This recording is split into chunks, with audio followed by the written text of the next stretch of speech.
वालेकुम गाइस, ये है व्यू शॉर्ट लेक्चर जहाँ आज हम माइक्रो इकोनॉमिक्स 403 का फोर्थ लेक्चर देखेंगे। The data of the micro economics. हम माइक्रो इकोनॉमिक्स का डाटा देखेंगे। हमारे पास सर्कुलर फ्लो होता है, क्या क्या पर्सन है उस पर। वो सबसे पहले एक लेबर के तौर पर काम करता है, ठीक है। उस पर फर्म में लेबर के तौर पर काम करता है, फिर उसके पास इनकम आती है, ठीक है। इनकम आती है तो एक्सपेंडिचर करता है तो उसके पास अपने हाउस के लिए चीज़ें खरीदता है, ठीक है। जिसमें उसके पास जो गुड्स हैं लाइक ब्रेड्स की सूरत में आ जाती हैं। ये एक क्वेश्चन है, लाइक वो फर्म में काम करेगा, ठीक है, पैसे कमाएगा, घर में जाएगा, खर्च करेगा, ठीक। ये हमारे पास आ जाता है। बताएं तो हमारे पास जो एक्सपेंडिचर है इज़ इक्वल इनकम। जो एक्सपेंडिचर होता है वो इनकम के बराबर क्यों होती है। मतलब लाइक जो हमारा खर्चा है, हमारा एक्सपेंस है, वो हमारी इनकम के बराबर क्यों होता है, ये सोचने की बात है। इन एवरी ट्रांजैक्शन, जब हमारी कोई भी ट्रांजैक्शन होती है तो जो बायर होता है एक्सपेंडिचर होता है, ठीक है, बिकम द सेलर इनकम। तो जो बायर है लाइक हम हैं, तो हम वही चीज़ खरीदेंगे ना, ताकि जितनी हमारी जेब में पैसे हैं, ठीक है। तो ये हमारी इनकम पे डिपेंड करता है। Thus the sum of all this expenditure equal to the sum of the income. इस वजह से हम कह सकते हैं कि जो एक्सपेंडिचर है वो बराबर होता है इनकम के। क्यों? क्योंकि जब हम तब ही खरीद सकते हैं तब जब हमारे पास पैसे हैं। अगर हम rule of computing GDP domestic product growth domestic product के देखो तो हमारे पास कुछ रूल्स हैं, like to compute the total value of the different goods and the service. तो हम देखेंगे कि हमारी जो गुड्स और सर्विसेज थी इसकी टोटल वैल्यू क्या है, ठीक है। The national income accounts use market price. जो नेशनल की है इनकम है, क्या वो मार्केट प्राइस यूज़ करें अकाउंट, ठीक है। इसको देखते हैं, लाइक हमारे पास जो एप्पल है वो 50 है और ऑरेंज जो है 1 है। एप्पल 50 नहीं, मतलब लाइक 50% है, और जो ऑरेंज है वो $1 है। तो जो हमारे पास जीडीपी होगी हमारे पास, मतलब हमारे पास जो पी है वो प्राइस को शो कर रहा है, ए एप्पल को शो कर रहा है, और क्यू क्वांटिटी को शो कर रहा है, ठीक है। और हमारे पास ऑरेंज जो है वो पी को शो कर रहा है और क्यू उसकी क्वांटिटी को शो कर रहा है। लाइक हमारे पास एक एप्पल है वो 50 का है, 50 सेंट का है, और हमारे पास जो उसकी क्वांटिटी है वो 4 है, और हमारे पास जो ऑरेंज है वो 1 उसकी प्राइस है, और जो हमारे पास उसकी क्वांटिटी है वो 3 है। जब इसको हम लोग मल्टीप्लाई करके प्लस करेंगे तो हमारे पास $5 आ जाएगा। लाइक हमारे पास जो डोमेस्टिक प्रोडक्ट है ये हमारे पास $5 है। अगर हम पॉइंट 2 देखें तो हमारे पास जो यूज्ड गुड होती है ना, ये ना इंक्लूड नहीं होती, are not include in the calculation of GDP. ये जीडीपी में इंक्लूड नहीं की जा सकती, ठीक है। ट्रीटमेंट ऑफ इन्वेंट्रीज, अगर हमारे पास इन्वेंट्रीज के ट्रीटमेंट को देखें तो हमारे पास ये डिपेंड करती हैं कि इफ़ गुड्स आर स्टोर्ड और नॉट स्पॉइल। क्या हमने जो गुड्स थी क्या उनको स्टोर कर लिया या फिर वो ज़ाया हो गए, इनको देखा जाता है। Intermediate goods are not counted in GDP. जो आम चीज़ें होती हैं, ठीक है, वो जीडीपी में काउंट नहीं की जाती। Only the value of the final goods, सिर्फ हम फाइनल गुड्स की वैल्यूज़ को देखते हैं। इंटरमीडिएट लाइक कि हमने कोई चीज़ खरीदी और वो पसंद नहीं आई और फिर वापस कर दी, और या फिर हमने एक चीज़ ली और उसको खा लिया, तो वो जीडीपी में ऐड नहीं होती, क्योंकि हमने कोई चीज़ खरीदी और वो पसंद नहीं आई और फिर वापस कर दी, और या फिर हमने एक चीज़ ली और उसको खा लिया, तो वो जीडीपी में ऐड नहीं होती। वैल्यू एडेड से क्या बनाते हैं कि value added of a firm equal to the value of the firm output less the value of the intermediate goods of the purchase. देखें कि हमारे पास जो फर्म है वो उसकी जो वैल्यू है आउटपुट की वो लेस है, ठीक है, इंटरमीडिएट गुड्स से। जब एक फर्म अपनी गुड को परचेज करवा रही होती है तब। तो हम इसमें ये बात करेंगे जो हमारी फर्म है उसकी जो वैल्यू है वो बराबर होती है, ठीक है, आउटपुट की इंटरमीडिएट के गुड्स की। अगर हमारे पास एग्जांपल देखें तो एक फार्मर है, उसने क्या किया है, उसने एक मतलब ड्रम जो है ना, एक बैरल, वो व्हील और सेल किया, फिर उसने मेलर्स को $1 में। अगर हमारे पास जो मिलर्स था, ठीक है, उसने टर्न कर दिया अपने वीट को, अपनी गंदम को इंटू फ्लोर आटे में कर दिया, ठीक है, and cell into the bulls $3। मतलब सबसे पहले तो एक पर्सन था, उसने अपनी एक जो गंदम थी उसको $1 में लिया, फिर उसको आटा बना के $3 में बेच दिया। और जो बेकर था, ठीक है, लाइक बेकरी का पर्सन था, उसने क्या किया, उसने यूज़ किया आटे को, ठीक है, to make a loaf of bread बनाने के। और फिर उसने जब इसको ब्रेड बना लिया तो फिर उसने अपने $6 में इसको बेचा एक ब्रेड को। तो जो इंजीनियर था, ठीक है, इसने क्या किया, इसने ब्रेड खा लिया। फार्मर ने क्या किया, एग्जाम्पल के तौर पर फार्मर ने क्या किया, गंदम लगाई, फिर उसको $1 में सेल किया। फिर आगे क्या हुआ कि जो वीट पर्सन था उसने इसको आटे में बदला, फिर उसको $3 में बेचा। फिर हमारे पास जो बेकर था, बेकरी बनाने वाला, ठीक है, चीज़ें बनाने वाला, उसने इसको क्या ब्रेड में बना दिया, और जो इंजीनियर था उसने 6 में ख़रीद लिया। अब जब हम इसको कंप्यूट करेंगे तो हम ये सारी चीज़ें नहीं करेंगे, हम सिर्फ $6 को कंप्यूट करेंगे। Value added to each stage of production, हर जो प्रोडक्शन था उसकी वैल्यू को ऐड कर दिया जीडीपी में। जो हमारे पास जो वैल्यू थी, सॉरी गाइस, जो वैल्यू थी हमारे पास फाइनल गुड की already include in the value of intermediate goods. जब हमारे पास फाइनल गुड की वैल्यू आई तो उसमें हमने इंटरमीडिएट गुड्स की वैल्यू ऑलरेडी हमने इसमें ऐड कर दी थी। देखें 1 को फिर 3 और फिर 6, तो ये सारी चीज़ें ऐड होती गई। फिर हम क्या करेंगे, सिर्फ वैसा वैल्यू फाइनल गुड की ऐड करेंगे। So the including intermediate goods GDP is not double counted. फिर जब हम देखें तो हमारे पास जो जीडीपी की इंटरमीडिएट गुड्स थी वो 2 टाइम्स काउंट हो जाती हैं। Thus expenditure is equal to income. और जब हम देखते हैं फिर इसलिए हम कहते हैं कि जो एक्सपेंडिचर होता है, हमारा खर्च होता है, वो हमारी इनकम के बराबर होता है। Sum of is equal value add, जो हमने अपनी चीज़ों की वैल्यू ऐड की होती है।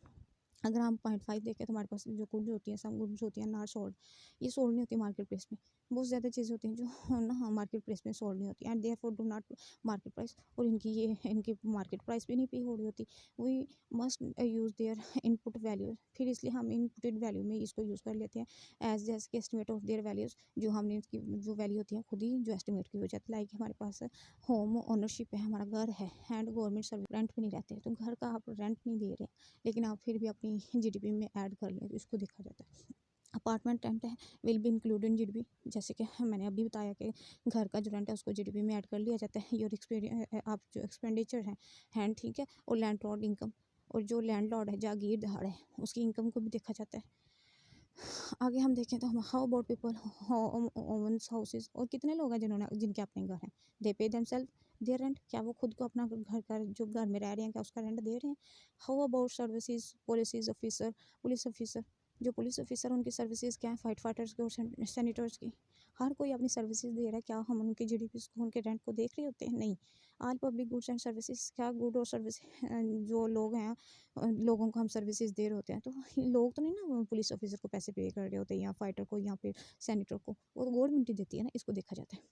हाल दीज आर इंक्लूडेड, ये सारी चीज़ें जो होती हैं डोमेस्टिक प्रोडक्ट में ऐड होती हैं। नॉमिनल और रियल जीडीपी, नॉमिनल और क्या होती है और रियल क्या होती है, इसको हम देखते हैं। The value of final goods, जो वैल्यू होती है फाइनल गुड्स की and the services measured as current price, इसको हम क्या कहते हैं, जीडीपी। नॉमिनल जीडीपी मतलब जो फाइनल गुड्स होती हैं, सर्विसेज होती हैं, जब उसको करंट प्राइस पे, आप याद रखिएगा, करंट प्राइस पे जिस चीज़ मेजर की जाए उसको क्या कहते हैं, nominal GDP. It can change over time, ये with the passage of time change होती है, इधर because there is change in the amount, क्योंकि जैसे ही हमारे पास चेंज होगी, अमाउंट होगी ना, चेंज होगी रियल वैल्यू की गुड्स एंड सर्विसेज की, तो हमारे पास जो प्राइस होगी गुड और सर्विस की वो भी चेंज होती जाएगी। आप याद रखिएगा कि जो हमारे पास नॉर्मल जीडीपी होती है ना, इसमें हमारे पास जो इनकम होती है, ठीक है, वो हमारे पास प्राइस के साथ उसको मल्टीप्लाई किया जाता है। पी जो है हमारे पास प्राइस है, जबकि वाई जो है रियल आउटपुट है, ये आप याद रखिएगा। जो कि रियल में जो हमारे पास है, रियल में हमारे पास आउटपुट बराबर आ जाती है, ठीक है, जिसमें हमारे पास जो होती है इनकम उसको डिवाइड कर दिया जाता है। आप फ़र्क याद रखिएगा, ये डिफरेंस आपको एमसीक्यूज बेसिस में आएगा। Is the value of goods and services measured using a constant price of set of price, क्या हमारे पास जो गुड्स और सर्विसेज की मेजर्ड वैल्यू थी, क्या उसको हम कांस्टेंट प्राइस मान सकते हैं। The distribution between the real and the nominal can be applied other monetary values, जो हमारे पास फ़र्क आ रहा है हमारे पास रियल और नॉमिनल वैल्यू में, क्या ये मोनेटरी वैल्यू है, लाइक वेजेस हमारी जो पे है, लाइक हम कोई सर्विसेज दे रहे हैं तो उसकी पे हो रही है, ठीक है, उसमें क्या मोनेटरिटी आ रही है। अगर हम नॉमिनल वैल्यू मतलब नॉमिनल वेजेस देखें तो इसको हम डब्ल्यू से डिनोट कर देते हैं, ठीक है, और हम अगर इसको डिकम्पोज करें रियल वैल्यू में तो इसको शॉर्ट डब्ल्यू से कैपिटल स्मॉल डब्ल्यू से कर देते हैं, और जो प्राइस हम उसको पी से कर लेते हैं। हैंस अगर हम देखें तो हमारे पास जो नॉमिनल वैल्यू है इसको डब्ल्यू से किया गया है, नॉमिनल वेजेस को पी मल्टीप्लाई बाई डब्ल्यू, ठीक, और हम अगर रियल वेजेस देखें तो हमारे पास डब्ल्यू मल्टीप्लाई बाई पी, ठीक हो गया। अगर हम कन्वर्सेशन देखें नॉमिनल की तो रियल यूनिट्स में तो हमारे पास ये अलॉट करता है कि हम अपनी प्रॉब्लम को एलिमिनेट कर दें और क्रिएट कर दें। हमारे पास जो मेजरिंग स्टिक होती है, लाइक डॉलर वैल्यूज़ होती हैं, इसको हम एडिशनली चेंज कर दें लॉन्गर टाइम के लिए, लेंथ ओवर टाइम के लिए, ताकि हमारी जो प्राइस है लेवल है वो भी चेंज हो जाए। अगर हम अब एप्पल, ये जो हमें पहले एप्पल और ऑरेंज सर्विसेज होती हैं, जब उसको करंट प्राइस पे, आप याद रखिएगा, करंट प्राइस पे जिस चीज़ मेजर की जाए उसको क्या कहते हैं, nominal GDP. It can change over time, ये with the passage of time change होती है, इधर because there is change in the amount, क्योंकि जैसे ही हमारे पास चेंज होगी, अमाउंट होगी ना, चेंज होगी रियल वैल्यू की गुड्स एंड सर्विसेज की, तो हमारे पास जो प्राइस होगी गुड और सर्विस की वो भी चेंज होती जाएगी। आप याद रखिएगा कि जो हमारे पास नॉर्मल जीडीपी होती है ना, इसमें हमारे पास जो इनकम होती है ठीक है, वो हमारे पास प्राइस के साथ उसको मल्टीप्लाई किया जाता है। पी जो है हमारे पास प्राइस है, जबकि वाई जो है रियल आउटपुट है। ये आप याद रखिएगा, जो कि रियल में जो हमारे पास है, रियल में हमारे पास आउटपुट बराबर आ जाती है, ठीक है, जिसमें हमारे पास जो होती है इनकम, उसको डिवाइड कर दिया जाता है। आप फ़र्क याद रखिएगा, ये डिफरेंस आपको एमसीक्यूज बेसिस में आएगा। Is the value of goods and services measured using a constant price of set of price. क्या हमारे पास जो गुड्स और सर्विसेज की मेजर्ड वैल्यू थी, क्या उसको हम कांस्टेंट प्राइस मान सकते हैं? The distribution between the real and the nominal can be applied other monetary values। जो हमारे पास फ़र्क आ रहा है हमारे पास रियल और नॉमिनल वैल्यू में, क्या ये मोनेटरी वैल्यू है? लाइक वेजेस, हमारी जो पे है, लाइक हम कोई सर्विसेज दे रहे हैं तो उसकी पे हो रही है, ठीक है, उसमें क्या मोनेटरिटी आ रही है? अगर हम नॉमिनल वैल्यू मतलब नॉमिनल वेजेस देखें तो इसको हम डब्ल्यू से डिनोट कर देते हैं, ठीक है, और हम अगर इसको डिकम्पोज करें रियल वैल्यू में तो इसको शॉर्ट डब्ल्यू से, कैपिटल स्मॉल डब्ल्यू से कर देते हैं, और जो प्राइस हम उसको पी से कर लेते हैं। हैंस अगर हम देखें तो हमारे पास जो नॉमिनल वैल्यू है इसको डब्ल्यू से किया गया है, नॉमिनल वेजेस को पी मल्टीप्लाई बाई डब्ल्यू, ठीक, और हम अगर रियल वेजेस देखें तो हमारे पास डब्ल्यू मल्टीप्लाई बाई पी, ठीक हो गया। अगर हम कन्वर्सेशन देखें नॉमिनल की, तो रियल यूनिट्स में तो हमारे पास ये अलाउड करता है कि हम अपनी प्रॉब्लम को एलिमिनेट कर दें और क्रिएट कर दें। हमारे पास जो मीनिंग स्टिक होती है, लाइक डॉलर वैल्यूज़ होती हैं, इसको हम अडिशनली चेंज कर दें लॉन्गर टाइम के लिए, लेंथ ओवर टाइम के लिए, ताकि हमारी जो प्राइस है लेवल है वो भी चेंज हो जाए। अगर हम अब एप्पल, ये जो हमने पहले एप्पल और ऑरेंज की एग्जाम्पल देखी उसको हम देखते हैं। Let's see how the GVD value is computed in the Apple and orange economic. अगर हम एप्पल और कह रहे हैं कि हम लोग जीडीपी की वैल्यू को देखते हैं एप्पल और ऑरेंज की सूरत में इकोनॉमिक रेंज में। अगर हमारे पास हमने कंपेयर किया 2002 में और 2003 में, तो हमारे पास क्या वैल्यू आएगी बेस ईयर की?